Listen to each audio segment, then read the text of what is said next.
नमस्कार साथियों, स्वागत है आप लोग का कैरियर स्टडी के ऑनलाइन प्लेटफॉर्म पे। दोस्तों, आज की क्लास में हम लोग डिस्कस करेंगे मगध साम्राज्य, जो कि 544 ईसा पूर्व से 322 ईसा पूर्व तक चला, जिसमें हम लोग देखेंगे मुख्य रूप से हर्यक वंश, शिशुनाग वंश और नंद वंश, जिसने इन तीन वंशजों ने मुख्य रूप से शासन किया मगध साम्राज्य पे। और हर्यक वंश में हम लोग देखेंगे 544 ईसा पूर्व से 492 ईसा पूर्व में बिंबिसार, जो कि 544 ईसा पूर्व से 492 ईसा पूर्व तक शासन किया। अजात शत्रु 492 से 460, उदयन 460 से 444 और नागदासक 444 से 412। इसी प्रकार शिशुनाग वंश को देखेंगे। शिशुनाग वंश 412 ईसा पूर्व से 344 ईसा पूर्व तक था, जिसमें मुख्य रूप से तीन शासक हुए, शिशुनाग, कालाशोक और कालाशोक के 10 पुत्रों ने शासन किया। और नंद वंश में यहाँ पे दो शासकों को देखेंगे, महापद्मानंद जो नंद वंश का संस्थापक है, और लास्ट में धनानंद को देखेंगे। तो ये इस प्रकार से इस मगध साम्राज्य की आज की क्लास में हम लोग इस पे इन तीनों वंशों पे डिस्कस करेंगे। और आप लोग को बता दें कि पिछली क्लास हमने 16 महाजनपदों पे ली है और जिसपे पूरी डिटेल से हमने वहाँ पे डिस्कस किया हुआ है। तो अगर आप लोगों ने वो क्लासेस नहीं देखी हुई है तो प्लेलिस्ट में जाके देख लीजिए। प्राचीन भारत का इतिहास पार्ट 2 नाम से प्लेलिस्ट है। वहाँ पे 16 महाजनपदों को एक एक चीज़ें कि कौन सी महाजनपद कहाँ की कहाँ स्थिति है, उसकी राजधानियाँ क्या है, सारी चीज़ें हमने वहाँ पे डिस्कस की हैं। तो जाके वहाँ से प्राचीन भारत के इतिहास के प्लेलिस्ट से पार्ट 2 से यहाँ पे देख सकते हैं। क्लास नंबर 1 होगी, 16 महाजनपदों का पूरा इतिहास वहाँ पे है। ये यहाँ पे हमने पूरे मैप के माध्यम से वहाँ पे डिस्कस किया हुआ है। और यहाँ पे अभी आप लोगों को रिकैप करा दें, जैसे 16 महाजनपद का 16 थे, जिसमें से 8 कहाँ थे, उत्तर प्रदेश में, जिसमें से काशी इसकी, और सारी यहाँ पे उसकी राजधानियाँ दिया हुआ है। जैसे यहाँ पे काशी की राजधानी वाराणसी थी, कौशल की श्रावस्ती थी, मल्ल की कुशीनगर और पावा थी।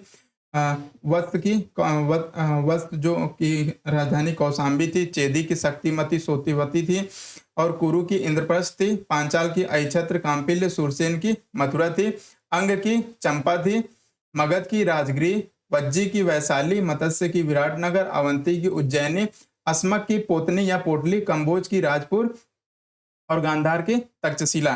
तो ये 16 महाजनपदों की डिटेल्स वहाँ पे हमने सारी डिस्कस की हुई है। तो जाके आप लोग इस क्लास को एक बार देख लीजिए, तभी आगे की मगध साम्राज्य और मगध का उत्कर्ष कैसे हुआ उसको समझ में आएगा और उसकी स्थिति। तो अब इसके नेक्स्ट में आज हम लोग की क्लास मगध साम्राज्य पे होगी, और नेक्स्ट की क्लास में हम लोग यहाँ पे 6ठी शताब्दी ईसा पूर्व के 16 महाजनपद और मगध का उत्कर्ष हम लोगों ने देख लिया था। अब यहाँ पे मगध साम्राज्य आज हम लोग डिस्कस करेंगे, जिसमें से हर्यक वंश, शिशुनाग वंश और नंद वंश को मुख्य रूप से आज की क्लास में हम लोग देखेंगे। इसके बाद की क्लास हम लोग की रहेगी भारत और विदेशी आक्रमण, जिसमें ईरानी आक्रमण, यूनानी आक्रमण और सिकंदर का आक्रमण देखेंगे।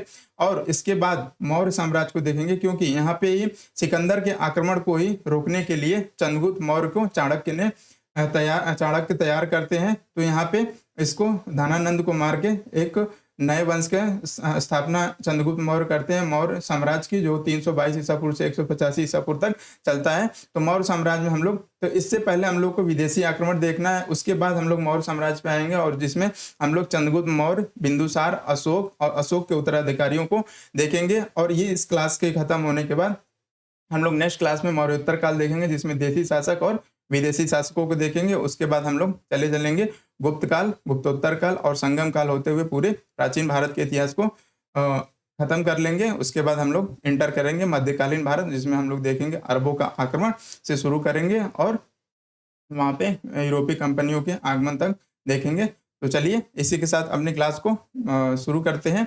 और पहले हम लोग देख लेते हैं जो 6ठी शताब्दी ईसा पूर्व में मगध का उत्कर्ष हुआ उसकी पृष्ठभूमि क्या थी। तो आर्य जातियों का परस्पर विलीनीकरण, जो आर्य जातियां थी ऋग्वैदिक उत्तर वैदिक काल में, उनके परस्पर विलीनीकरण से जनपदों का विस्तार हुआ, महाजनपद बने। महाजनपदों ने अब ईसा पूर्व 6ठी शताब्दी में राज्य विस्तार किया। इसके साथ ही कला कौशल के अभूतपूर्व अभिवृद्धि, धन धान्य की समृद्धि, व्यापार वाणिज्य का चरमोत्कर्ष सामने आया। यही कारण है कि भारत के राजनीतिक इतिहास का प्रारंभ 6ठी शताब्दी ईसा पूर्व से माना जाता है। 6ठी शताब्दी के आसपास पूर्वी उत्तर प्रदेश और पश्चिमी बिहार में लोहे के व्यापक प्रयोग के कारण अतिरिक्त उपज होने लगी तथा आर्थिक परिवर्तन हुए, जिसके कारण व्यापार एवं वाणिज्य को बल मिला। लोहे के हथियार के प्रयोग से क्षत्रिय वर्ग की शक्ति में अपार वृद्धि हुई। इन परिवर्तनों के कारण ऋग्वैदिक कबीलाई जनजीवन में दरार पड़ने लगी और क्षेत्रीय भावनाएं जागृत होने से नगरों का निर्माण होने लगा। परिणामतः उत्तर वैदिक काल के जनपद महाजनपदों में परिवर्तित हो गए और आगे चल के यहाँ पे मगध साम्राज्य एक मुख्य रूप से एक शक्तिशाली राज्य के रूप में देखा जाएगा।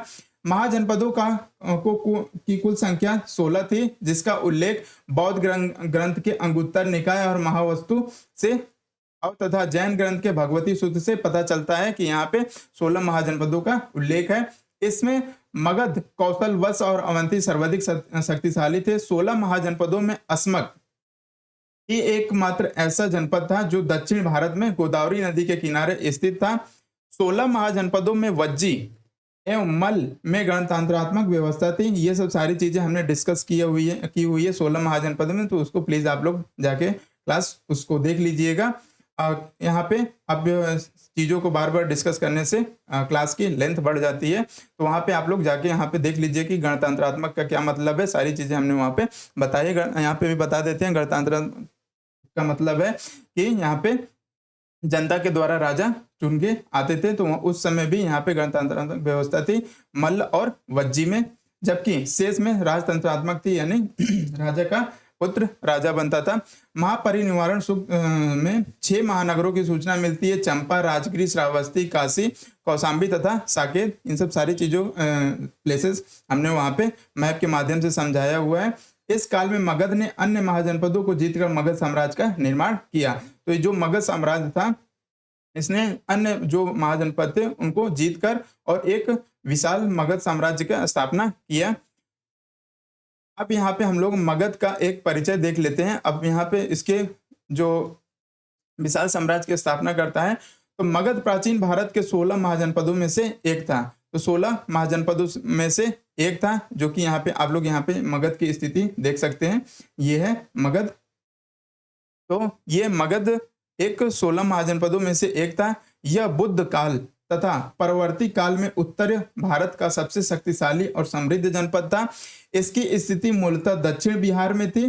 इसकी स्थिति यहाँ पे देख सकते हैं, दक्षिण बिहार में ये पटना, गया इसकी राजधानी थी। तो यहाँ पे देख सकते हैं इसी क्षेत्र में, ये बिहार का मैप है, तो इसी क्षेत्र में यहाँ पे मगध साम्राज्य का उत्कर्ष हुआ। तो यहाँ पे इसकी स्थिति मूलतः दक्षिण बिहार में, इसके अंतर्गत आधुनिक पटना एवं गया जिला शामिल थे। तो ये आधुनिक पटना ये देख सकते हैं और गया जिला शामिल था मगध साम्राज्य में। इसकी राजधानी गिरिब्रज थी। बाद में राजगिरी बनी जो 5 पहाड़ियों से घिरी थी। तो इसकी सबसे पहले राजधानी कहाँ थी? गिरिब्रज थी, और बाद में इसको बिम्बिसार परिवर्तित करके राजगिरी राजधानी बनाता है, जो 5 पहाड़ियों से घिरी हुई थी। और 5 पहाड़ियों से घिरी होने की वजह से वहाँ पे सिक्योरिटी अच्छी थी, वहाँ पे उसमें हमला होने की कोई परेशानी नहीं थी। इसके लिए वो निश्चिंत रहता था बिम्बिसार, इसलिए ये अपने साम्राज्य का उत्कर्ष कर पाया। महाभारत से हमें यह जानकारी मिलती है कि मगध पर सबसे पहले बृहद्रथ वंश का शासन था, जिसके संस्थापक बृहद्रथ थे, और इस वंश का सबसे प्रतापी शासक जरासंध था, परंतु इसका हमें कोई ऐतिहासिक प्रमाण नहीं मिला है। तो ऐसा माना जाता है कि महाभारत में काल से ही यहाँ पे मगध पर बृहद्रथ वंश का शासन था, जिसके संस्थापक बृहद्रथ थे, और इसके सबसे प्रतापी शासक जरासंध था, जिसमें महाभारत में आप लोग एक भीम और जरासंध का युद्ध सुने होंगे, तो वो जरासंध यही है। तो जरासंध था, परंतु इसका हमें जो प्रतापी शासक था उस बृहद्रथ वंश का, इसका हमें कोई ऐतिहासिक प्रमाण नहीं मिलता है। ऐसे ही कहानियों के माध्यम से आगे बढ़ रही है चीजें। तो भगवान बुद्ध के पूर्व बृहद्रथ तथा जरासंध यहाँ के प्रतिष्ठित राजा थे। तो ध्यान रखिएगा कि अगर पूछ दे कि मगध बिम्बिसार से पहले यहाँ पे मगध का राजा कौन था, तो वंश कौन था, तो बृहद्रथ जरासंध यहाँ के प्रतिष्ठित राजा थे। यानी यहाँ का इसको हाईलाइट कर लीजिएगा, बृहद्रथ और जरासंध जो भगवान बुद्ध के पूर्व यहाँ पे ये प्रतिष्ठित राजा थे। अब इसकी हम लोग भौगोलिक स्थिति देख लें मगध की। तो मगध की सीमा उत्तर में गंगा से दक्षिण में विंध्य पर्वत तक, पूर्व में चंपा, तो यहाँ पे उत्तर में गंगा से दक्षिण में विंध्य पर्वत तक, पूर्व में चंपा से पश्चिम में सोन नदी तक विस्तृत था। तो यहाँ पे आप लोग मैप देख सकते हैं।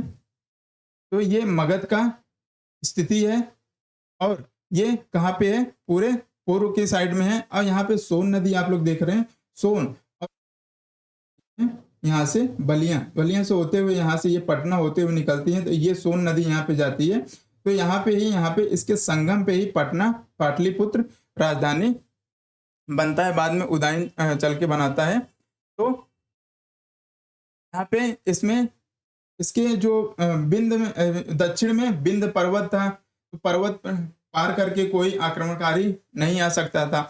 उत्तर में गंगा थी, तो गंगा को पार करने में थोड़ी सी परेशानी आती थी, तो इस वजह से भी वो सिक्योरिटी के पर्पज से वहां अच्छा था। पूर्व में चंपा से, पश्चिम में सोन नदी, और पश्चिम में सोन नदी है, तो तीनों चारों तरफ से ये इसकी भौगोलिक स्थिति ऐसी थी कि यहाँ पे आक्रमण कोई जल्दी कर नहीं पाता था, और यहाँ पे धन धान्य और सारी चीजें खनिज सारी उपलब्धता थी, इसलिए मगध का उत्कर्ष और हुआ। मगध की राजधानी कालांतर में पाटलिपुत्र स्थानांतरित हुई। तो मगध की जो राजधानी थी आते आते वहां पे उदयन पाटलिपुत्र स्थानांतरित करता है। विस्तृत उपजाऊ मैदान, कृषि में लोहे तथा नवीन तकनीक का प्रयोग, वन क्षेत्र एवं हाथियों की उपलब्धता, खनिज संसाधनों की उपलब्धता, व्यापार की अनुकूल दशा तथा प्राकृतिक सुरक्षा ने मगध के उत्कर्ष में महत्वपूर्ण योगदान दिया। तो इन सब सारे कृषि में लोहे का जो प्रयोग होने लगा था, और यहाँ पे मगध राज्य में हाथियों की बहुत अधिकता थी, उपलब्धता थी, इसलिए, और खनिज संसाधन बहुत थे, व्यापार की अनुकूल दशा थी, वहां पे प्राकृतिक व्यापार के अनुकूल दशा थी कि एक तरफ गंगा थी, सोन नदी थी इधर, और उधर गंगा नदी, तो ये अपना व्यापार नदियों के माध्यम से अच्छे से कर पाते थे। प्राकृतिक सुरक्षा भी थी, एक तरफ से गंगा, दूसरी विंध्य पर्वत, इधर से सोन नदी, तो ये सब सारी चीजें इसकी एक प्राकृतिक सुरक्षा से अच्छे दृष्टि से था के उत्कर्ष में। तो यहाँ पे इसके उत्कर्ष में इस प्राकृतिक सुरक्षा ने उत्कर्ष में महत्वपूर्ण योगदान दिया। मगध राज्य ने तत्कालीन शक्तिशाली राज्य कोसल, वत्स और अवंती को मिला लिया। तो यहाँ पे आप लोग देख रहे होंगे कोसल, ये कोसल और ये वत्स है, और ये अवंती, इन तीनों को क्या किया, इसने मिला लिया मगध ने, और इस प्रकार मगध का विस्तार अखंड भारत के रूप में हो गया। मगध साम्राज्य के इतिहास से भारत के इतिहास का एक नया युग शुरू होता है, जिसे मगध के उत्कर्ष के नाम से जाना जाता है। अब यहाँ से हम लोग इंटर करेंगे वास्तविक इसके संस्थापकों के। उससे पहले भी हम लोग एक थोड़ा सा रिकैप देख लें कि मगध के शक्तिशाली होने के मुख्य कारण क्या क्या थे की पॉइंट में। तो विस्तृत उपजाऊ मैदान, तो जो मगध का भूमि थी वो उपजाऊ थी, वहां पे कृषि जो फसलें होती थी बहुत अच्छी होती थी, तो इसलिए वहां पे अधिशेष प्राप्त होता था। अधिशेष प्राप्त होने से क्या होता था, ये व्यापार के लिए दूसरे महाजनपदों को में व्यापार करते थे, तो इनको उससे फायदा होता था। प्राकृतिक सुरक्षा अभी आप लोगों को बताया, एक तरफ से विंध्य, एक तरफ से गंगा और एक तरफ से सोन नदी, तो इन तीनों चारों तरफ से प्राकृतिक इसकी सुरक्षा थी, कहीं से भी आक्रमण, कहीं से भी हमला होने की कोई दिक्कत नहीं थी। इधर से खनिज संसाधनों की उपलब्धता, और मगध महाजनपद में खनिज संसाधन के बहुत थे, तो वहां पे उपलब्धता थी खनिज संसाधन की। व्यापार में वृद्धि क्यों हुआ, क्योंकि वहां पे फर्टाइल भूमि थी, और वन क्षेत्र तथा हाथियों की उपलब्धता, और वहां पे वन क्षेत्र था और हाथियों की वहां पे उपलब्धता थी, तो एक जगह से दूसरी जगह सामान ले जाने में उन लोगों को आसानी होती थी, और युद्ध करने में भी हाथियों के महत्वपूर्ण योगदान होता था। कृषि में लोहे का उपयोग, कृषि में जब लोहे का फाल से, हल से खेती होने लगी, तो यहाँ पे धान की खेती अधिक होने लगी, इससे यहाँ पे इससे अधिशेष प्राप्त होने लगा। धान की रोपाई की पद्धति का विकास यही मगध से ही शुरू होता है, तो जो धान की रोपाई की पद्धति का विकास यहीं से है, तो ये था। और यहाँ पे हम लोग ऐतिहासिक प्रमाणों के अनुसार मगध महाजनपद पर कुल 8 राजवंशों ने शासन किया। कौन कौन? हर्यक वंश, शिशुनाग वंश, नंद वंश, इन तीनों वंशों को मुख्य रूप से हम लोग अभी पढ़ेंगे यहाँ पे। और उसके बाद मौर्य वंश, शुंग वंश, कर्ण वंश, सातवाहन वंश और चेदी वंश, ये सारे वंश, तो 8 वंश ने मगध साम्राज्य पे शासन किया। और इसके बाद विदेशी आक्रमणकारी भी आए, उन लोगों ने भी शासन किया, तो उनको भी हम लोग वहाँ पे देखेंगे। तो आइए चलिए अब हम लोग मगध साम्राज्य को देखते हैं, जिसमें से हम लोग पहले हर्यक वंश को देखते हैं, जिसमें से बिंबिसार को। तो यहाँ पे हम लोग आते हैं हर्यक वंश। हर्यक वंश में देख रहे हैं यहाँ पे बिम्बिसार 544 ईसा पूर्व से 492 ईसा पूर्व तक इसने शासन किया। यहाँ पे मगध की स्थिति यहाँ पे मैप में आप लोग देखते रहिएगा, मगध है। हर्यक वंश का संस्थापक बिम्बिसार था। तो हर्यक वंश के जो संस्थापक, मगध साम्राज्य में भी अब वंश आ गए। अब इस वंश में इसकी जो संस्थापक था बिम्बिसार था। बिम्बिसार इस वंश का प्रथम शक्तिशाली शासक था। बिम्बिसार मगध साम्राज्य की सत्ता का वास्तविक संस्थापक भी माना जाता है। तो इसी ने हर्यक वंश की स्थापना की, तो इसीलिए इसको वास्तविक संस्थापक माना जाता है। इसकी प्रारंभिक राजधानी ग्रीब्रज थी। तो जो हर्यक वंश की जो मगध की राजधानी थी, इसकी प्रारंभिक राजधानी कहाँ थी? ग्रीब्रज थी। पर बाद में इसने राजगिरी को अपनी राजधानी बनाया। तो राजगिरी को इसने क्या किया? अपनी राजधानी बना लिया। 15 वर्ष की आयु में मगध साम्राज्य की बागडोर संभालने वाले बिम्बिसार ने लगभग 52 वर्षों तक शासन किया। तो 15 वर्ष की आयु में ही इसने मगध साम्राज्य की बागडोर संभाल लिया और उसके बाद इसने लगभग उससे कंटिन्यू 52 वर्षों तक इसने शासन किया। बिम्बिसार का अन्य नाम श्रेणिक था। जैन साहित्यों में इसको श्रेणिक कहा गया है। बिम्बिसार ने विवाह के माध्यम से दहेज के रूप में लिए गए क्षेत्रों से अपने साम्राज्य का विस्तार किया। तो ये क्या करते थे कि किसी साम्राज्य को मिलाना है तो वहां से उनके पुत्रियों से या से शादी कर लेता था और अपने साम्राज्य का वहां से विस्तार कर लेता था। तो इस प्रकार इसने बिम्बिसार ने 3 विवाह किए थे, जिसमें से अभी देखेंगे आप लोग अलग अलग इसे जनपदों को अपने मगध साम्राज्य में मिलाया। तो 3 शादियों में बिम्बिसार के 3 विवाह किए थे। 3 में पहली पत्नी, इसकी प्रथम पत्नी जो थी महाकोसला देवी थी, जो कोसल राज्य के पुत्री और प्रसेनजित की बहन थी। तो जो कोसल राज्य का जो राजा था प्रसेनजित, उसकी बहन थी कोसल महाकोसला देवी। इसके इनके साथ दहेज में, अब यहाँ से इनकी शादी हुई तो इनके साथ दहेज में जो काशी प्रांत था उनको मिला, यानी बिम्बिसार को मिला, जिससे 1 लाख की वार्षिक आय होती थी। तो यहाँ पे ये काशी देख रहे हैं आप लोग, ये कौशल है। तो कौशल की पुत्री और प्रसेनजित की बहन थी महाकोसला देवी, जिससे शादी होती। पहली पत्नी बिम्बिसार की महाकोसला देवी है, यहाँ पे ध्यान रखिएगा, जिससे इनको दहेज में काशी प्रांत मिलता है, जिससे 1 लाख की वार्षिक आय होती थी उस समय। दूसरी पत्नी इनकी है वैशाली की लिच्छवी राजकुमारी चेलना और छेलना थी, जिससे अजात शत्रु का जन्म हुआ था। तो जो लिच्छवी की राजकुमारी थी चेलना या छलना भी कहीं कहीं नाम आता है, तो ये इनकी दूसरी पत्नी थी बिम्बिसार की, जिससे अजात शत्रु का जन्म हुआ था। तो आगे चल के अभी देखेंगे बिम्बिसार को मार के इसके पुत्र ने अजात शत्रु हर्यक वंश का दूसरा शासक बनता है। तो इसमें छलना से ही अजात शत्रु का जन्म हुआ था, तो ये याद रखिएगा।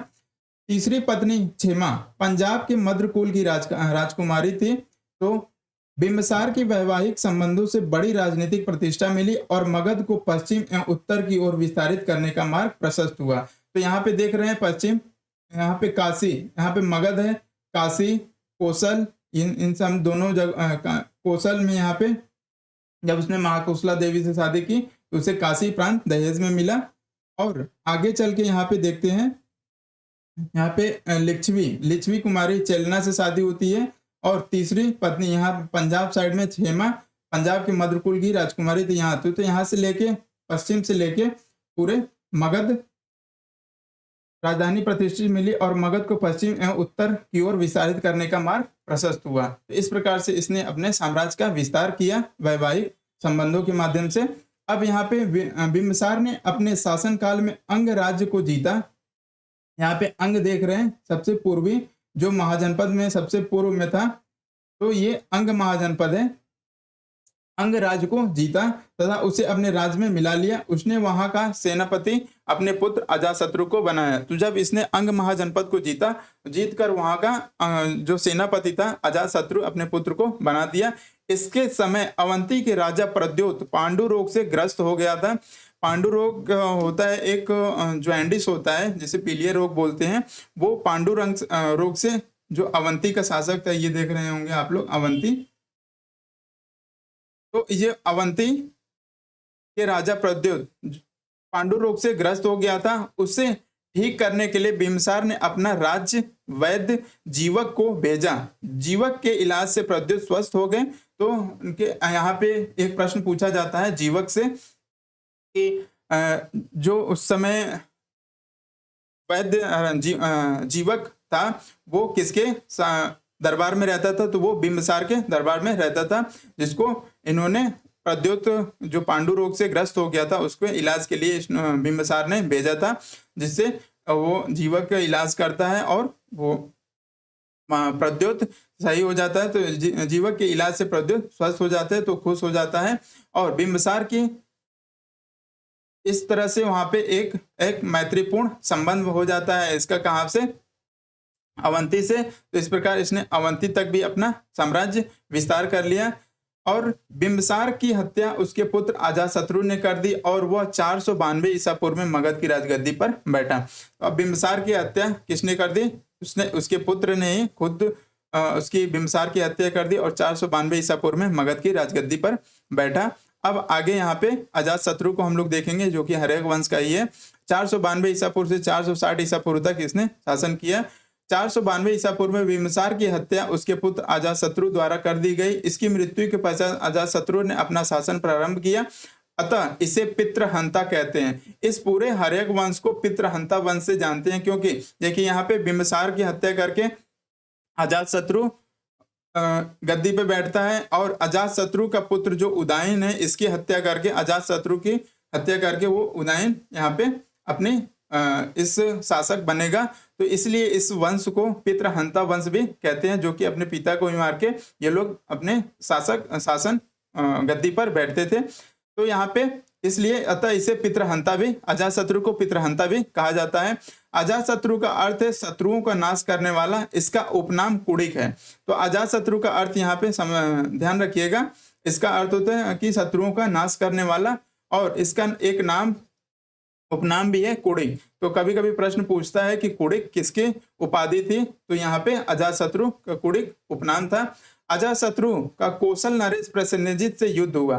तो ये जो कौशल, अब देखिए बिंबिसार ने यहाँ पे सारी वैवाहिक संबंध स्थापित करके इसने क्या किया, अपने साम्राज्य को का विस्तार किया। अब जब बिंबिसार की मृत्यु हो जाती है तो वहां पे उसके यहाँ पे अजातशत्रु अब क्या करता है, कौशल नरेश प्रसेनजित, अब वो स्वतंत्र हो जाते हैं। उस समय मित्रता अब उनकी खत्म हो जाती है जैसे ही अजातशत्रु की मृत्यु हो जाती है, क्योंकि देखिए यहाँ से कौशल से यहाँ पे बिंबिसार को जब ये मार देता है तो इनके सारे संबंध खत्म हो जाते हैं। अब तो वो लोग अब स्वतंत्र हो जाते हैं। तो यहाँ पे अजातशत्रु का जो कौशल नरेश प्रसेनजित से युद्ध हुआ, जो कि यहाँ पे आप लोग बिंबिसार की पहली पत्नी महाकोसला देवी देखे थे, जो कि प्रसेनजित की बहन थी यहाँ पे।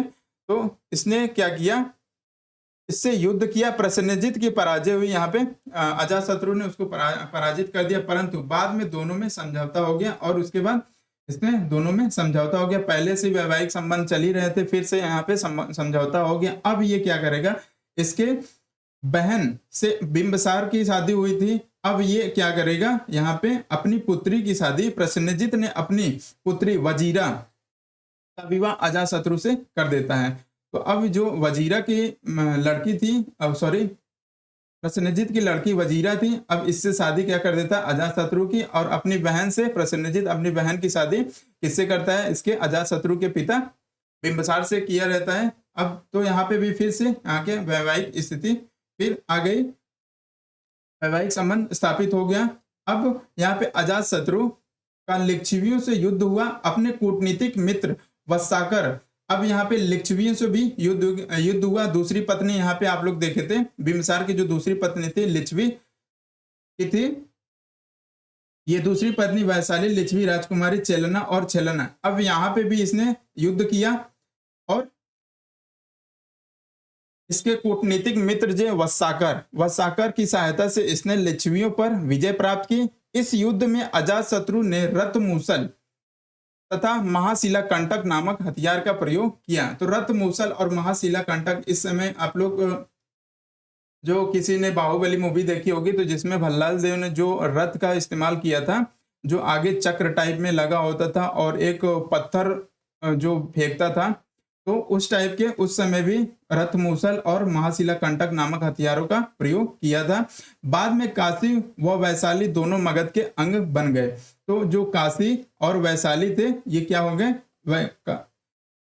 काशी व वैशाली दोनों मगध के अंग बन गए। तो काशी ये हो गया और वैशाली ये मगध के ये भी अंग बन गए। अजातशत्रु के समय में ही राजगिरी की सप्तकर्णी गुफा में प्रथम बौद्ध संगीति का आयोजन हुआ था। अब इधर यहाँ पे जो हम लोग धार्मिक आंदोलन में देखे थे बौद्ध धर्म, तो वहां पे 463 ईस्वी में महात्मा बुद्ध की जो मृत्यु होती है उसके बाद उनके वचनों को, उनके उपदेशों को संकलन करने के लिए उनके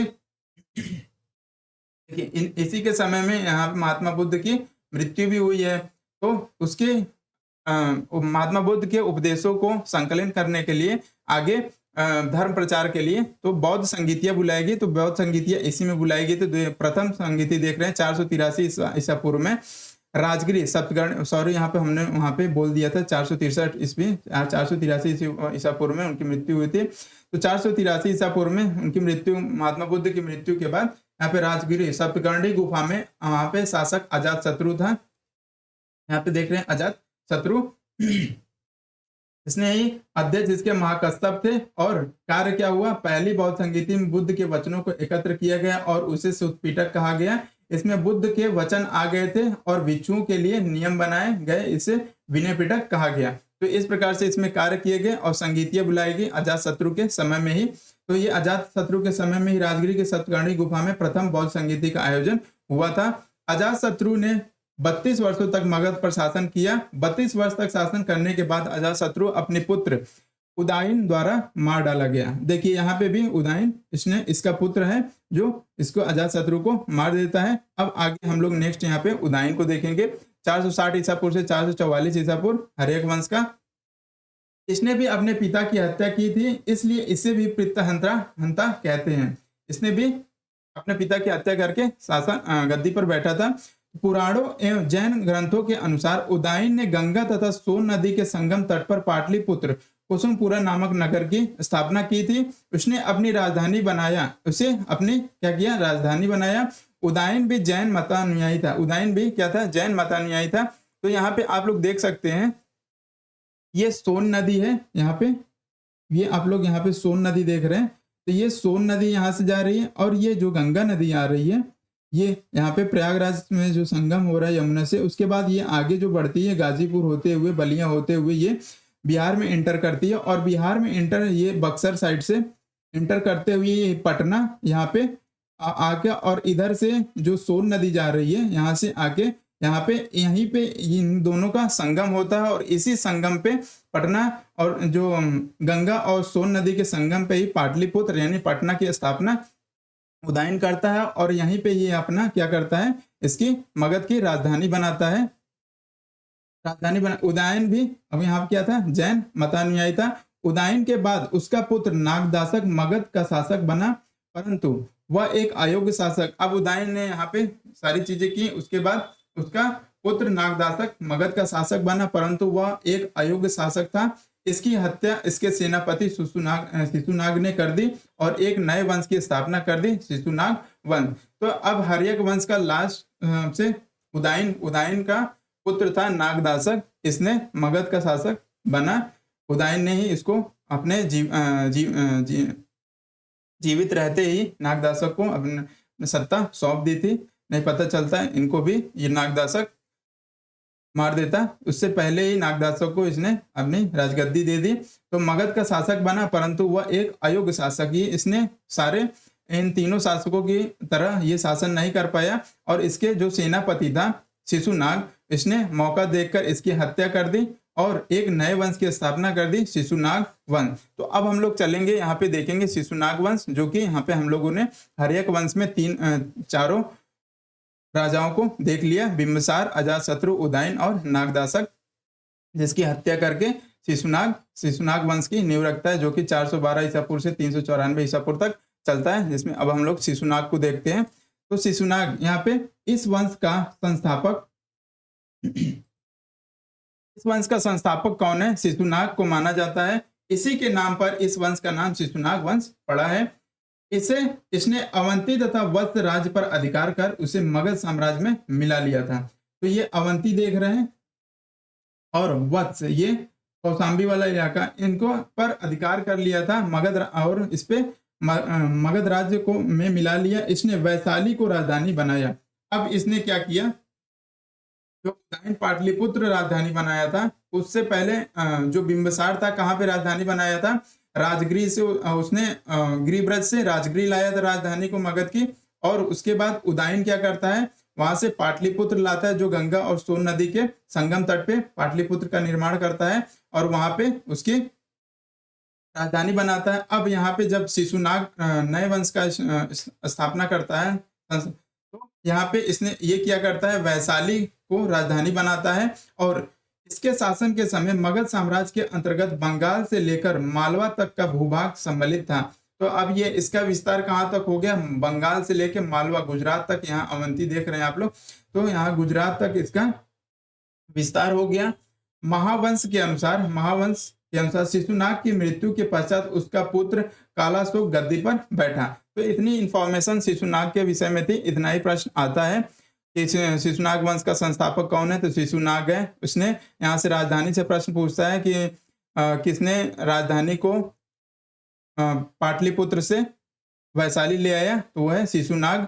और यहाँ पे इसकी मृत्यु के बाद अब उसका पुत्र कालाशोक गद्दी पर बैठता है और कालाशोक 394 ईसा पूर्व से 366 ईसा पूर्व तक शासन करता है। इसने वैशाली के स्थान पर पुनः पाटलिपुत्र को अपनी राजधानी बनाया। अब ये क्या आया, कालाशोक क्या किया कि इसने पाटलिपुत्र को फिर से राजधानी बनाता है। जब ये शासक बनता है तो दोबारा ये पाटलिपुत्र को अपनी राजधानी बनाता है। इसने 28 वर्षों तक शासन किया।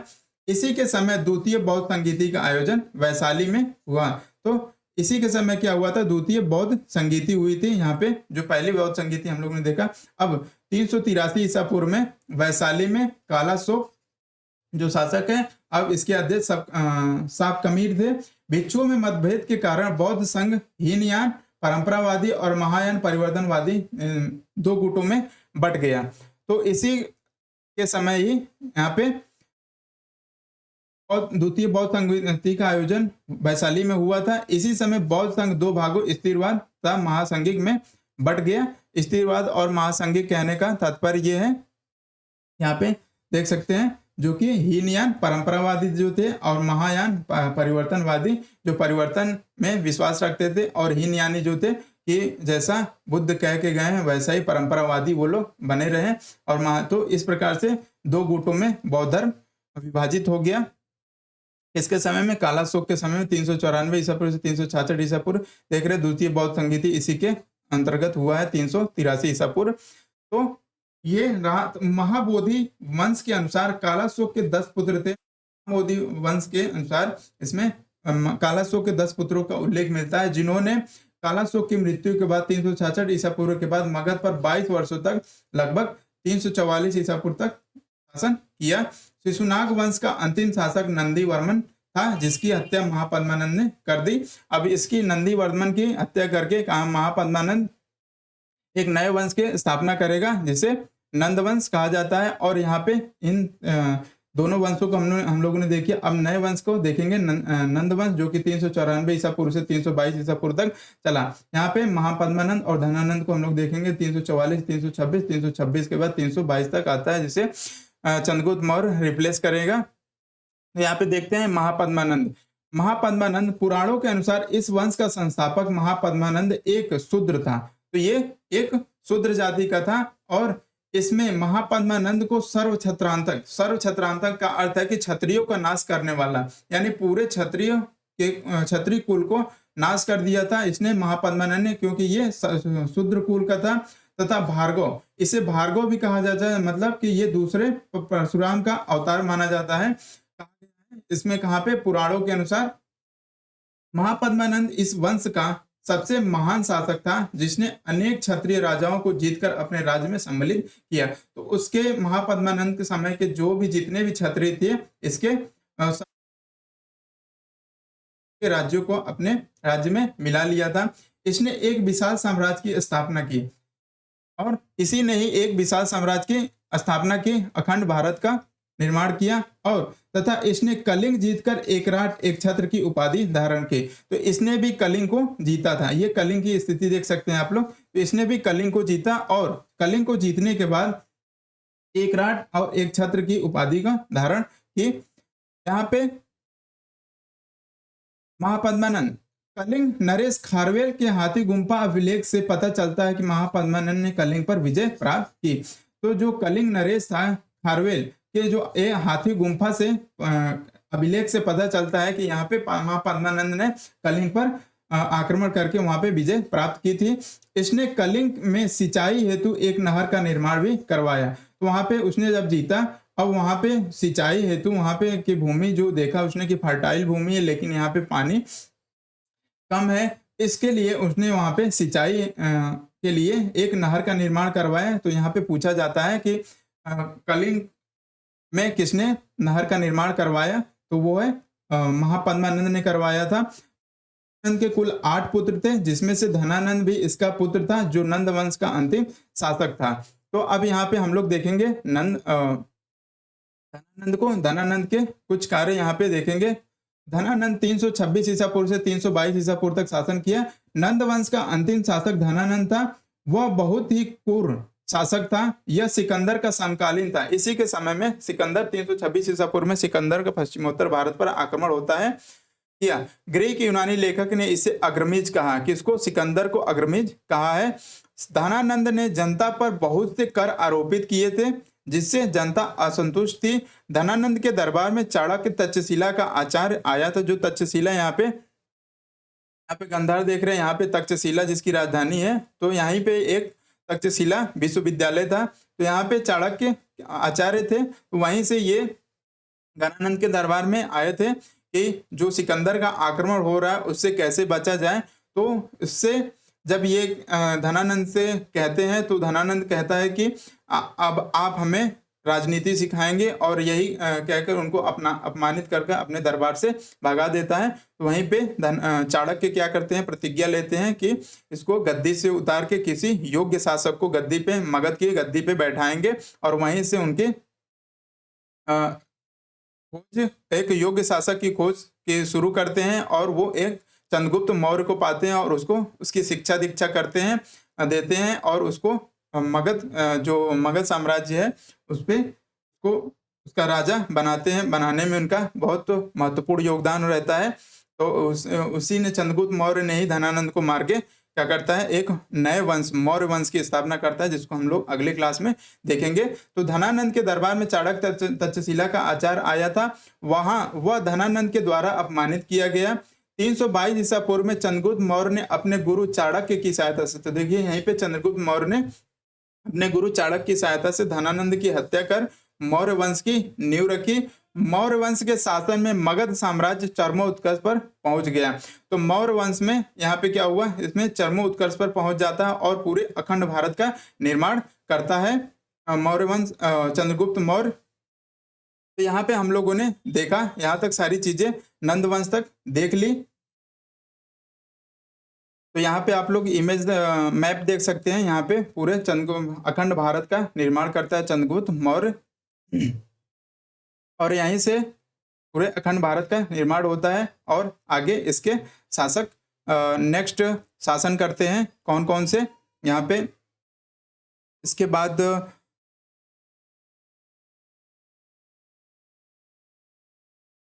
के शासक यहाँ पे चंद्रगुप्त मौर्य के बाद बिंदुसार के बाद महान अशोक, और अशोक के उत्तराधिकारी शासन करते हैं। तो नेक्स्ट की वीडियो में क्लास में हम लोग देखेंगे भारत पर विदेशी आक्रमण, क्योंकि विदेशी आक्रमण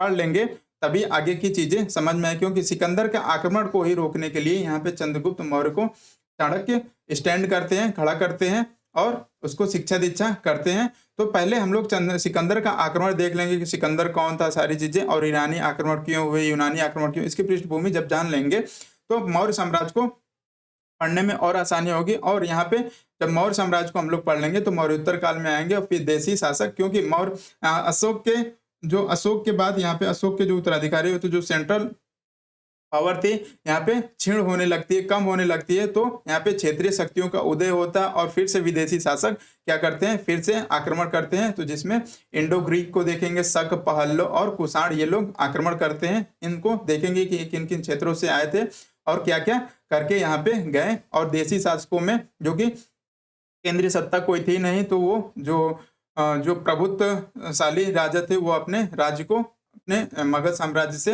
यानी मौर्य साम्राज्य से अलग कर लिए। तो शुंग वंश उसमें आया, कर्ण वंश आया, सातवाहन वंश आया, चेदी वंश आया। ये उस समय के प्रमुख कुछ शासक थे, उसको हम लोग यहाँ पे देखेंगे। एक चीज और आप लोग यहाँ पे दिखा दूं कि ये बार बार प्रश्न पूछता है राजधानियों से कि जो राजधानियां परिवर्तित हुई हैं, तो उससे एक बार यहाँ पे देख लीजिए आप लोग, मगध की राजधानियां कब कहाँ पे कौन सी बनी है।